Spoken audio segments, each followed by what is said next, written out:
Now on ABC7, keeping you informed and prepared for hurricane season, we present In the Eye of the Storm. And here is your chief meteorologist, Bob Harrigan. Hurricane season is here. Have you prepared? Are you ready in case of an emergency if a storm threatens? The 2024 hurricane season will never be forgotten. It brought 3 hurricanes to the area with catastrophic damage. Check out Bobby Jones Golf Course in Sarasota. This was the aftermath of Hurricane Debbie, which dumped 18 inches of rain. The course was underwater, looking more like a lake. This is the famous Seafood Shack in Cortez. Since the 1970s, they've dined residents and visitors from all over the world. Damage from Hurricane Helene leading to the building being demolished. Welcome to this year's In the Eye of the Storm. I'm your host, First Alert Chief Meteorologist Bob Harrigan. We begin with the storm surge. Let's head out to the iconic landmark that was ripped apart during last year's storms. Hurricane Helene's fury brought an historic storm surge to the Suncoast, damaging thousands of buildings and homes, taking out historic landmarks like the Rod and Reel Pier. Here's what you need to know about the storm surge. Storm surge is by far the most dangerous and damaging aspect of a hurricane. Although winds with hurricanes have far-reaching impacts, as we saw with Milton, it was the storm surge from both Helene and Milton which caused the most damage and threatened the most lives along the West Coast. And remember, you don't have to be in the cone to experience life-threatening weather. The center of Helene passed over 100 miles west of our coast, yet hurricane and surge warnings were put out 2 days in advance, giving plenty of lead time to get out of harm's way. A mandatory evacuation has been ordered. When the warnings go up and you are in an evacuation level, you have to grab your go bag and leave as soon as possible. Don't wait. I have 2 bags that I keep all my papers and everything, my important papers. I have that. Took the dog, put the birds on top of my 12-foot long island in my house, and I left. Helene made landfall in the Big Bend area of North Florida with a record-breaking storm surge of 16 feet, leveling almost everything in its path. Surprisingly, there were no surge deaths there due to the high evacuation rates. But some 200 miles to the south in Pinellas County, there were 12 deaths from a much less surge of 7 feet.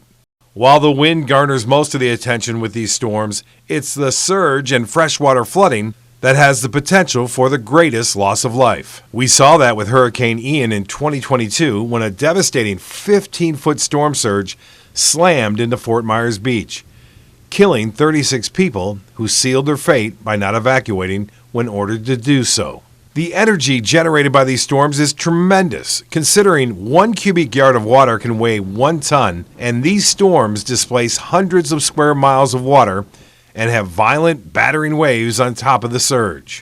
Many homes and businesses were flooded on our barrier islands and inlets as the 7-foot surge with Helene moved ashore, putting many people at risk of losing their lives. I stayed because this was like any other low-level hurricane. 65 miles an hour, sometimes you lose power. Like Ian, Debbie, figured it was just like any other hurricane. And that's what most people do, making decisions based on previous storms they lived through. One thing that we've seen across all of Southwest Florida over recent years is that people tend to make decisions based on whatever happened in the last storm, right? And you know as well as anybody that every storm is different. Surge is generated as strong winds feeding into the center forces water near and mainly to the right of the eye. And that rise in water can impact areas hundreds of miles away from the center of the storm. If you do choose to stay in an evacuation level and the surge is threatening your life, don't try and drive away, but look for a tall building like a condominium or a home on stilts close by and seek shelter there. That is what Captain Katie did from Cortez, and it saved her life along with her pets. But, if that surge would have been any higher, I could not have saved my animals, and it would have been absolutely horrific. So next time we're getting a mini trailer. We're just going to pack all of our animals in and go further inland. When a storm threatens, many people are ordered to evacuate based on how high the storm surge is, not how strong the winds are. ABC7 First Alert traffic anchor Ted Noah shows us the best way to get out. Living in coastal Southwest Florida, it's important to know if you're in an evacuation zone. Each county has its specific zones. Something I found extremely helpful is the floridadisaster.org website. It's a great tool to familiarize yourself with your specific zone. The website has up-to-date county-by-county evacuation zone maps right at your fingertips. Notice as I click on Sarasota County, you can see the map is very detailed, showing each zone in a color code. Also, you can see coastal evacuation zones highlighted throughout the entire state. The map also includes lake and river evacuation zones. It's a great tool for confirming if you are in an evacuation zone and at what level. In the event of a hurricane, it's important to remember that I-275 at the Sunshine Skyway Bridge will operate in strict precautionary measures with extreme wind. According to the Florida Department of Transportation, the bridge will close when winds have reached 45 miles an hour. Florida Highway Patrol will turn away traffic at both sides. The alternates for many drivers during a Skyway Bridge closure are Howard Franklin, Gandy, or Courtney Campbell bridges. However, these may close as well. FHP monitors the Howard Franklin and Gandy bridges closely during major weather events. FDOT is notified when water is too close to the bridge, and crews will then close the bridges when FHP deems them unsafe. It's the same process for Courtney Campbell. However, Tampa and Clearwater police departments make those assessments. Hey, take a look at this scary sight. During Hurricane Helene, we were informed by FHP that Howard Franklin was officially closed. As law enforcement were en route to block the traffic, many motorists continued to cross. You can see while I was reporting on the closure, waves from the bay were slamming onto I-275. This is the very reason why the bridges are closed. Remember, as flooded roads can be extremely dangerous. The road below the surface of flooding can be deteriorated, destroyed, or there may not be sight of debris, such as sharp objects. Also, keep in mind, only 6 inches of water can reach the bottom of most cars, creating a high risk of stall-out or loss of control. Just 1 foot of water can float many vehicles, and 2 feet of rushing water can sweep away many vehicles. So remember that ever so important phrase, turn around, don't drown. I'm Ted Noah, ABC7, your local station. The best advice is to leave when the evacuation orders are issued. Mike Modrick spoke with a Siesta Key woman who was preparing to do that. Helene almost took her life. Kim Dene still has her dad's Bible and his lucky rabbit's foot. It's almost all she has left of a lifetime of memories. Hurricane Helene took everything else, except her husband Joe, and cat Chloe. They were preparing to evacuate that evening when the water came up fast. We were planning to leave, so I had a suitcase packed. I had my cat and his cat carrier on the bed and my medications and everything. And then my husband went to open the one door to go into the garage for something. Don't know what at the moment. And when he did that, 4 feet of water came and pushed him in. We did not know that the surge had pushed my husband's pickup truck and broke through the garage door, and the water was coming in. At this point, is it starting to occur to you that you might die here tonight? Yes, sir.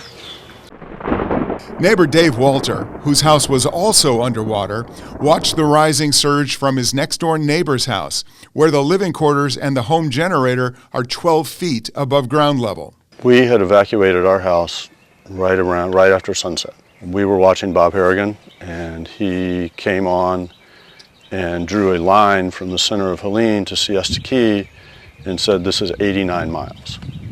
And right at that moment, I told my wife, I said, as soon as the storm pulls north, we're going to get a huge piece of surge.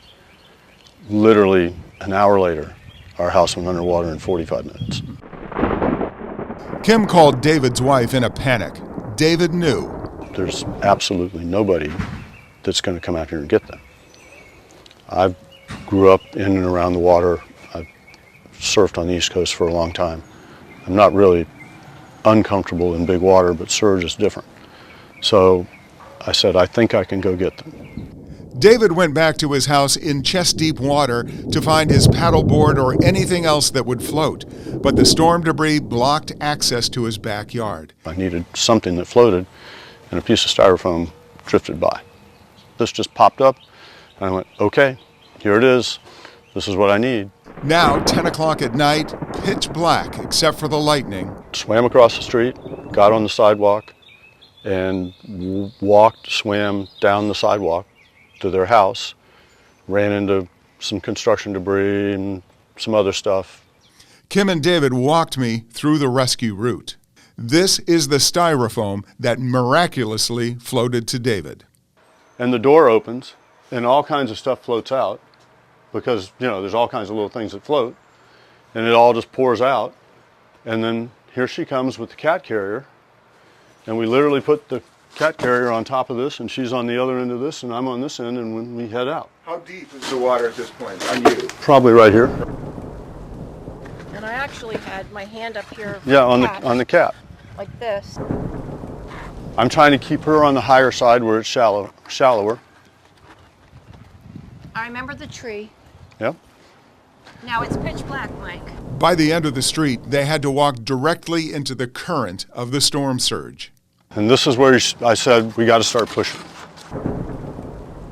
And how long do you think this whole walk took us? I don't know, 10, yeah, probably 10, 15 minutes. 10, 15 minutes. Which doesn't seem long, but when you're in water up to your neck, holding onto a cat. Do you ever have dreams about this? No. I do. I have nightmares. Still? Absolutely. Yeah. Okay, so this is where we cut across, and we went to that gray house. This is probably where it got the deepest. We're probably swimming here. Okay. After swimming against the surge, Kim was able to climb the steps and get to safety. But her husband, Joe, is still in his flooded house. What's running through your mind when you realize, okay, let's do it again? I literally said, God, you gave me one trip. And we made it safely. I said, I really appreciate it. I need another one. And I just walked out there and got it done. What do you say to somebody who risked their life to save yours?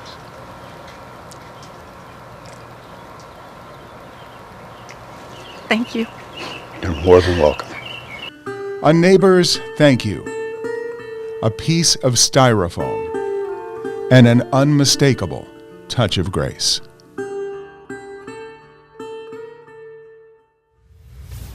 Coming up, a look at when the most injuries happen during hurricane season and how you can stay prepared during a storm.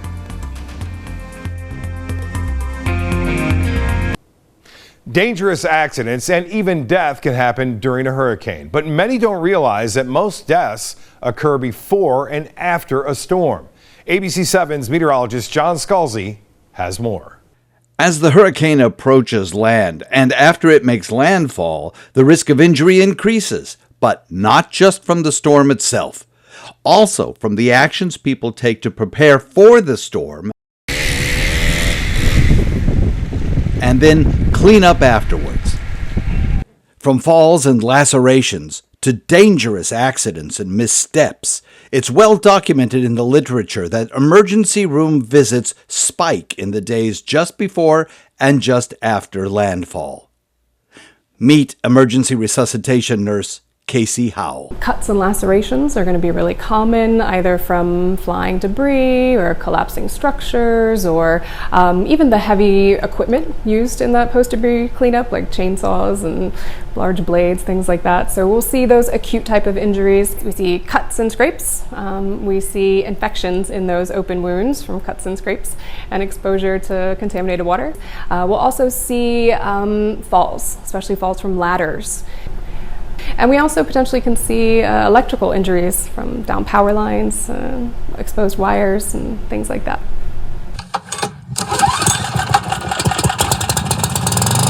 Electrocution is just one hazard that comes with improper use of generators. Sarasota's acting battalion chief in charge of safety gave us some tips. It's best to keep these away about 20 feet away from any windows, doors, or vents, and also to keep them out of your garage. It's important to make sure that you're using the appropriate fuel containers, as well as carbon monoxide alarms. So these lightweight extension cords won't power air conditioners? Nope, that's definitely not the type you want to use. You want to stick with a outdoor rated. Something heavier. Yep, heavy duty. That's also compliant with what your generator's amperage is going to put out. Perhaps after the last hurricane you ran out and got yourself one of these bad boys. Well, it can be worth its weight in gold for hurricane cleanup, but it can also be one of the most dangerous tools you've ever owned. We spoke with an expert to find out what we need to know. Ray Harney, thank you for joining us. Thanks for having me, John. Ray teaches his commercial clients safety with chainsaws, how not to get hurt. Tell us the kind of equipment, first of all, that we should have, the safety equipment that we should have before we even fire one. Okay, definitely. So some recommended personal protection equipment. A helmet system is a great way to go. It's going to protect everything, eyes, ears, and your head. Definitely some sort of gloves, protect the hands. And you got your traditional chainsaw chaps, which will stop a saw in an instant. Now here are 3 tips to remember when cutting. Never want to stand directly behind the saw. The handles are designed to put you off to the side and out of harm's way if there is a kickback. So when you approach the log, you want to put the most meat of the chain onto the log as possible. So as close as you can get down to here before you start your cut. You never want to cut with just the tip of the saw. When you do that, that gives you the highest chance of kickback, and when the saw kicks back, that's the highest chance of injury. During evacuations and post-storm cleanup, find a way to de-stress. Heart attacks and strokes increase pre- and post-storm. Prepare carefully. Don't rush, and get help when you need it. Injuries are preventable, and safety should always come first. Well, staying safe means staying prepared. One thing everyone needs during this hurricane season is a supply kit at the ready. John Scalzi shows you some must-haves for everyone's kit. Your hurricane preparedness plan has many critical components, but one of the most important is the contents of your supply kit. Now that will vary from family to family, depending on need. They can range all the way from the simple, like water and a way to cook your dinner, all the way up to the very complex, like meals ready to eat and specialized water filters. Some families may require diapers, other families will not. Some things will be universal, like a water supply. But one thing is common to everyone's plan, and that is the concept of a hurricane supply kit. That is, you're going to be pretending you're going on a camping trip, away from running water, away from electricity, away from trips to your local store, and you'll have to fend for yourself for a period of about 5 days. Let's start with a source of water. Water from the utility company can become compromised in a hurricane. Water supplies from private wells can be even more vulnerable when you factor in the electric pumps. Your hurricane kit should include a collapsible or rigid water container to store water. Or you can fill the bathtub if you have liners and can protect the water from dust and debris. Of course, bottled water works. Store at least 7 gallons per person for drinking and another 7 per person for cooking and cleaning. For 2 people, that's a store of 28 gallons. Emergency water filters are good, but they can be expensive. And remember, most filters will not make salt water drinkable. Your hurricane kit needs supplies for power outages as well, a way to heat a meal, a source of light, and power for your cell phone. Your phone may be your only source of information after the storm, and a backup battery and a car charger are both very good investments. Also have an AM/FM crank or battery-operated weather radio. For the following marine location, coastal waters from Englewood to Tarpon Springs out 20 nautical miles. And of course you'll need extra batteries and a flashlight. I like this headlamp variety. It lasts a long time on batteries and puts the light where you need it. Stay away from candles or lanterns or other open flames. Stop in at your grocery store and pick up canned meals and snacks to put on your shelf. Use and replace them during the hurricane season. This will keep them fresh. Oh, and don't forget a manual can opener. Or you can get freeze-dried meals. They sell them online or in camping stores, and they'll last for a long, long time. Years, in fact. Don't forget a camp stove and some fuel to heat up the meals. Plus, you'll need a first aid kit as well as some fresh medications. The list of what to include in your hurricane supply kit can be extensive. And for more details, I suggest checking out mysuncoast.com. Last season, hundreds of families lost their homes. The recovery process has proven to be a long and frustrating one for many. Our Brendan Mackey and Robin Steele following up with one mobile home park still sifting through the damage. October 9th, 2024, our world was flipped upside down and torn apart. But today, after relentless hard work, things are starting to look normal again. I mean, it was just like, where do you start? After Hurricane Milton, the residents of Tri-Power Estates tell me they were still standing like the sign here. But if you take a closer look, you can see that there is still a lot that needs to be done. it costs them more to fix it than it does to take it down. And some are rebuilding, putting in new, some are just decided they are not going to chance it anymore. They don't want to go through it again. The ones that stayed are working to get their lives back. Yeah, whatever normal is. But Hurricane Milton was anything but normal. It was beyond what I could have imagined. It was just metal, styrofoam, and insulation everywhere. Take your pick. Did you want pink, yellow, or white insulation? Because there was big chunks, little chunks everywhere. In fact, over here in the south tree lines, there's still metal caught up in the trees that who knows what homes they belong to. I met Phil Agnes right after Milton made landfall. His home unrecognizable. But unlike many of the other residences in the neighborhood, his doesn't look much better than it did back then. No change here. We got 2 layers of tarps, and all the flapping they do, they're leaking. So I've got a contractor, hasn't done anything yet, but I'm hoping. I mean, the mosquitoes come and visit, and at night I can hear something crawling around, hopping around in the attic. But I mean, it's not bad. After the hurricane, we were blown away by the optimism of Phil. But even he is now trying to figure out what's next. What are you gonna do? You can't cry about it. You can move. Yeah, but you don't want to. Now you may want to. Yeah. I'm thinking about either Tennessee or South America. It was the luck of the draw, which places survived and which didn't. But as a community, the residents at Tri-Par States will continue to recover and rebuild. In Sarasota, I'm Brendan Mackey with ABC7, your local station.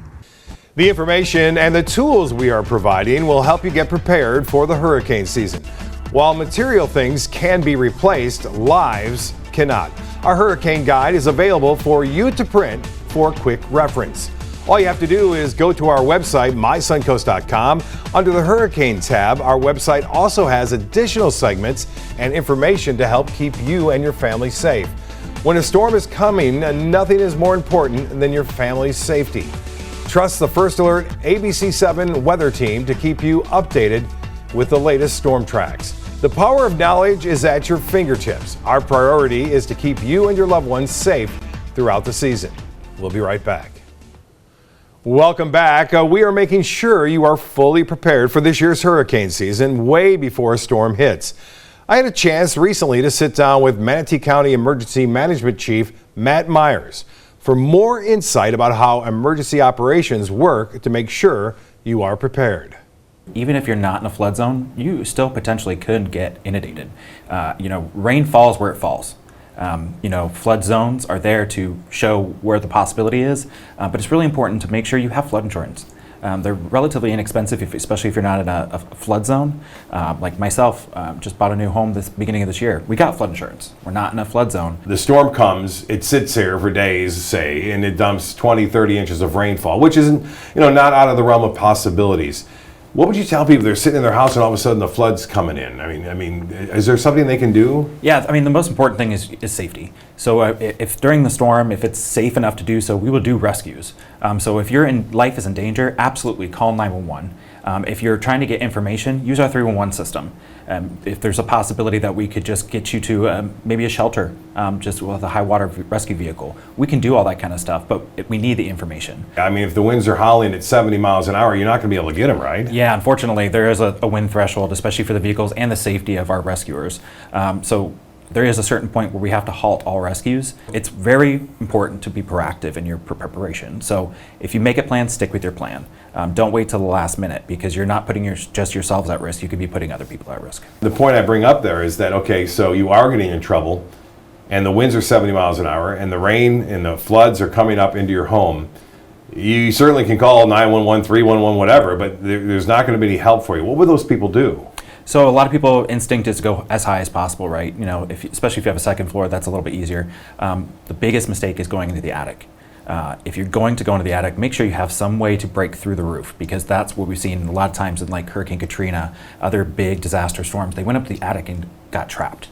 So if you're going to make that decision, ultimately, you need to make a plan of escape. So have that axe, have something to be able to break through the roof. What about electricity? I mean, you guys know. I mean, if you're in a house and the water's starting to come up, what should you do? Water and electricity don't mix. So it would be wise at that time, especially if you're starting to see them and you have the chance to get there without getting injured, to turn off the electricity to your house. Not only is it going to stabilize the risk of you getting electrocuted, but also the secondary cause, which could be fire. There were some lessons learned. I'm sure I saw some things that I've never seen before with the lithium batteries. Is this a new? I know lithium batteries have been around a while, but it seems to me like this is a new kind of thing happening because more and more people are getting EVs and they have the electric bikes and so on and so forth. What's some of the advice for folks with those and who are in the harm's way of storm surge? Yeah, so EVs are becoming more popular, right? So that's why we're seeing more and more of these pop up. But the salt water is the big problem with those. So as soon as they get intruded with salt water, they are prone to basically kind of internal combustion, and water cannot put them out. So they basically just burn. So if you're going to evacuate, take your electric vehicle with you. Take that away from the potential of getting that storm surge.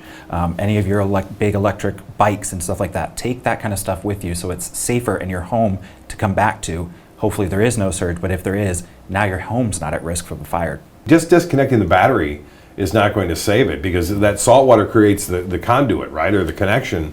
Yeah, so once it gets into the battery itself, that's the battery that's at risk. So it has nothing to do with the connections themselves, because those are basically going to be ill to the point. It's seeping into the actual battery, corroding it. So then all of that lithium and ion and stuff creates its own combustion, which then sets off a chain reaction that can't be put out.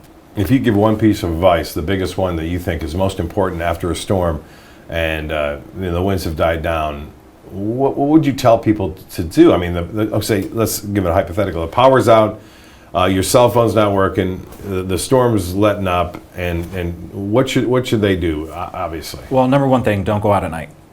You can't see any of the down power lines. You can't see any of the debris really. Especially if there's no power, you're not going to have your lights, your front porch lights that you can see.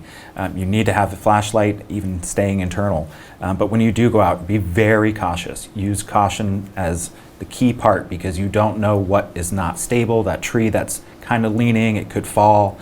There's just cascading effects that can happen after a storm. What they should do for the season? I would say, stay vigilant. Just because last year you made it through all the 3 storms and you did all right, don't take that as a sign to relax. Make sure that you still prepare. Were there any deaths in Manatee County? No, we didn't get any direct deaths from any of the storms. I believe, Debbie, we did have an indirect causality, but we were lucky. Coming up, ways to keep your home safe and up to code for Suncoast hurricanes while also making preparations for your pets during an evacuation. Before a storm hits, it is important to fortify your home. 2 things you are going to have to consider. How much time do you have to prepare, and how much money do you want to spend? John Scalzi breaks it down. Every hurricane is different. The storms have various combinations of heavy flooding rains or perhaps pounding wind gusts around the eye wall, and others punishing pulses of storm surge waves. But how do you decide what kind of punishment your home can take from a storm? To answer that question, we talked to renowned scientists in the field of civil engineering and why structures fail in tropical systems. This is SUNY Distinguished Professor Dr. Michel Bruno.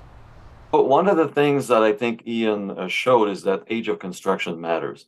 You could see on the waterfront that some homes survived and some homes did not. You see that all the homes that were built to post-2000 codes were still there, and all of those that were before then were not there. Some of the factors that made a big difference, of course, is the resistance to storm surge by elevating the first floor.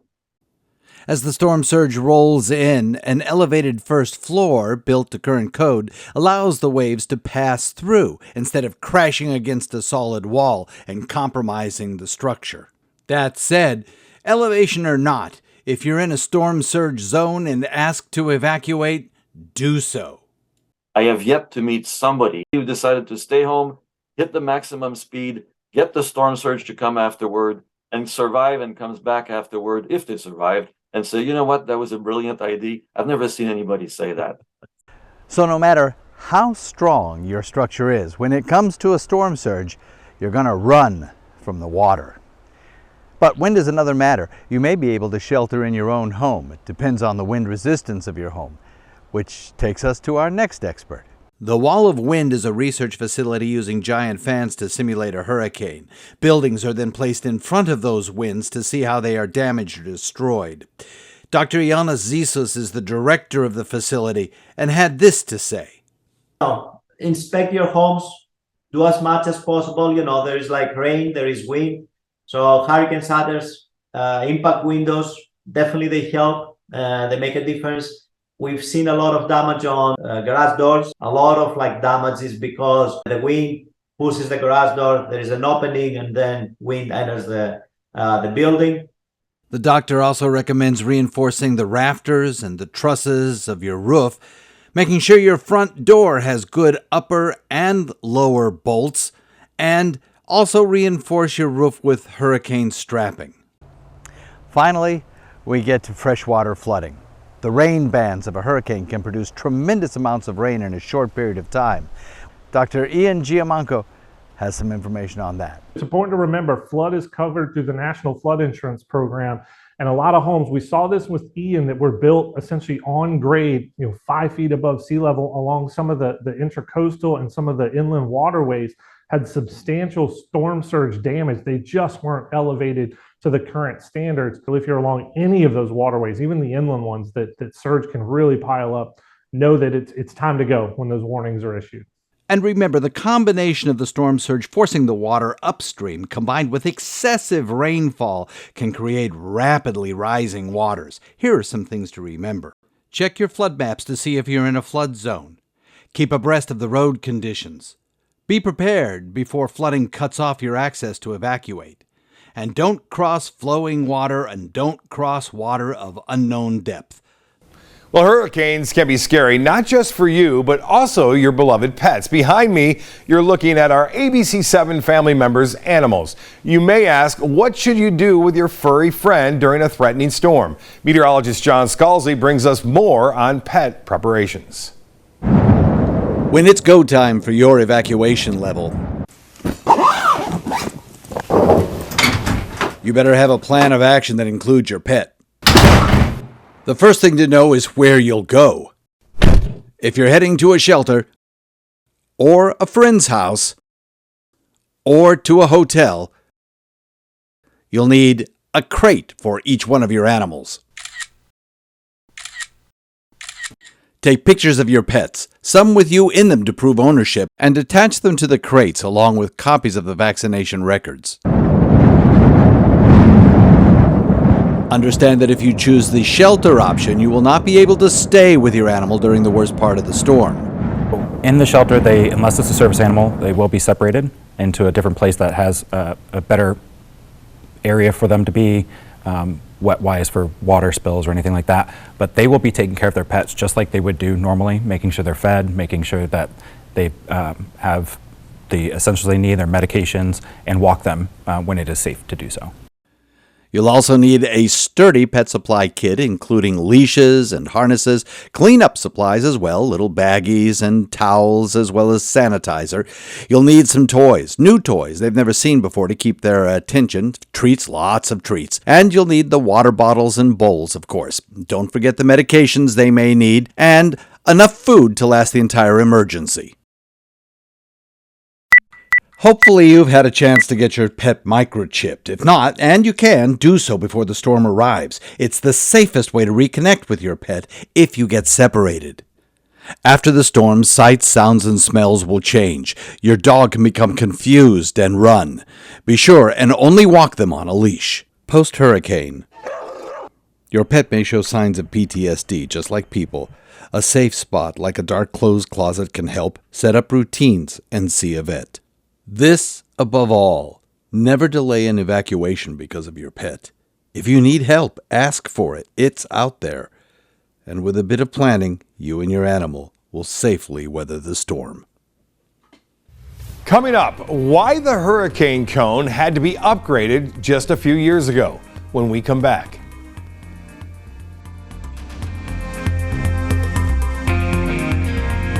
Well, many just look at the cone during a storm to make a life-changing decision. The National Hurricane Center has made a change for the better. Mike Modrick talks to the National Hurricane Center's deputy director about how the cone works. 2024 gave us devastating storms and a new hurricane cone designed to alert inland areas, not just coastal areas, of landfall.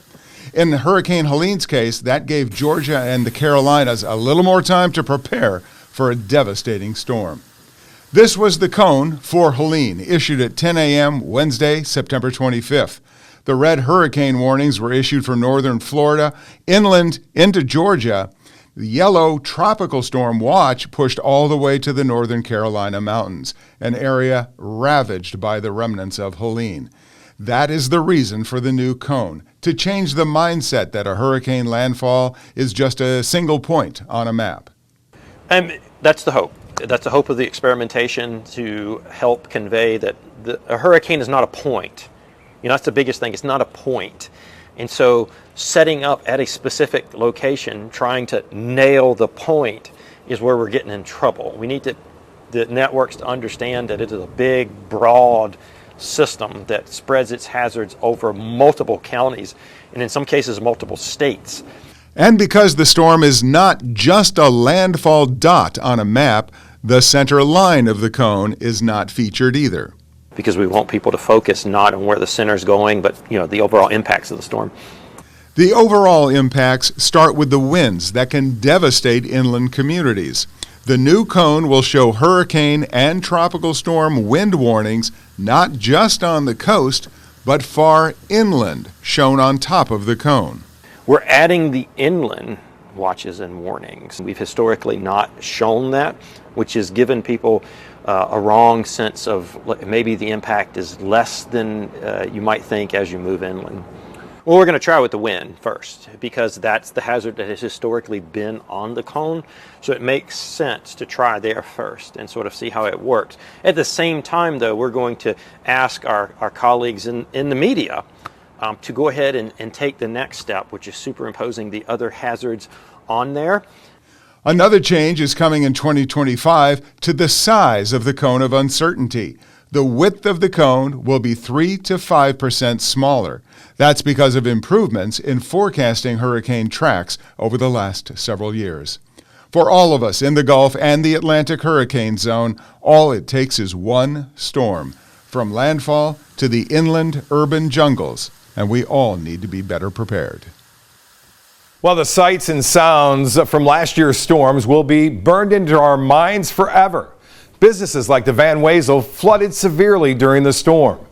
When the power goes out, it's tough to feel safe. This family losing their childhood home in Bradenton Beach. It had to be demolished like so many other homes here along the Suncoast. When power is out for the Suncoast, Florida Power and Light arrives quickly.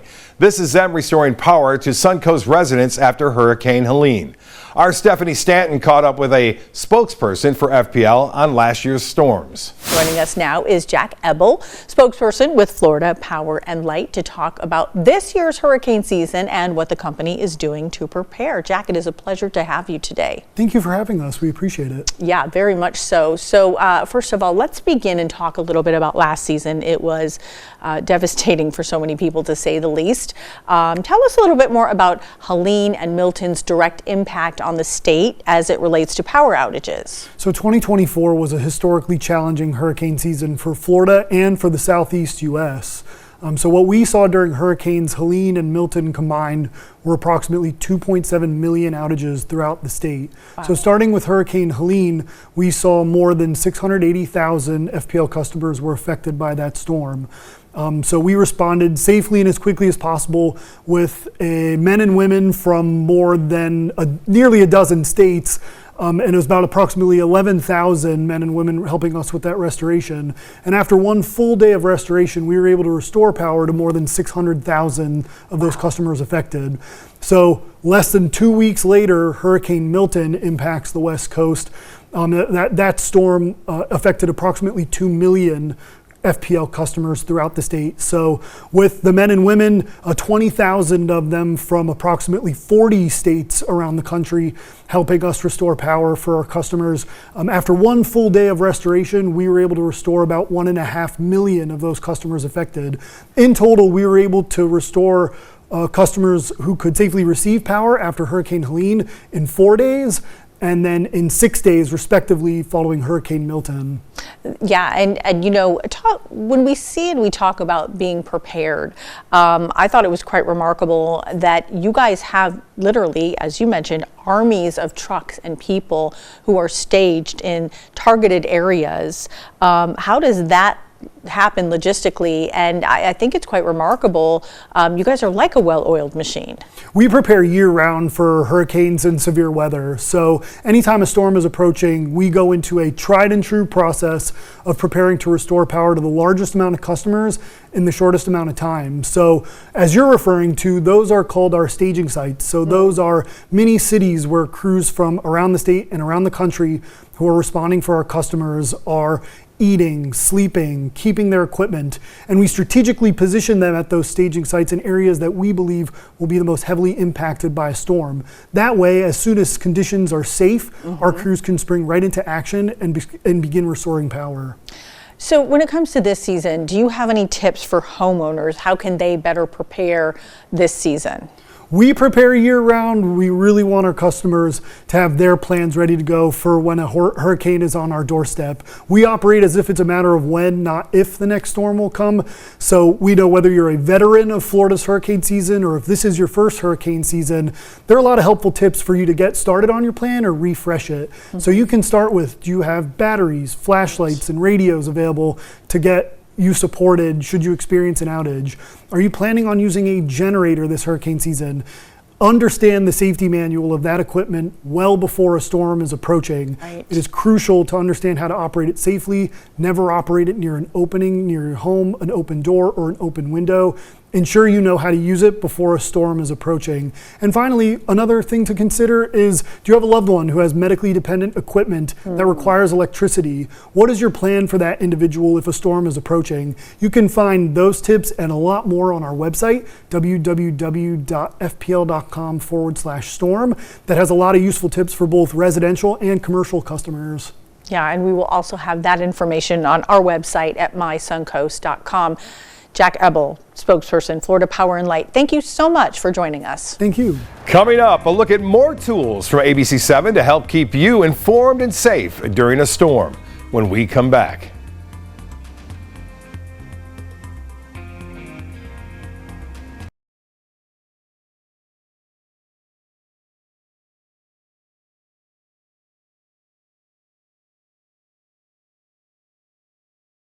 When you need important information during storm season and for all things weather related, download our free ABC7 First Alert Weather app.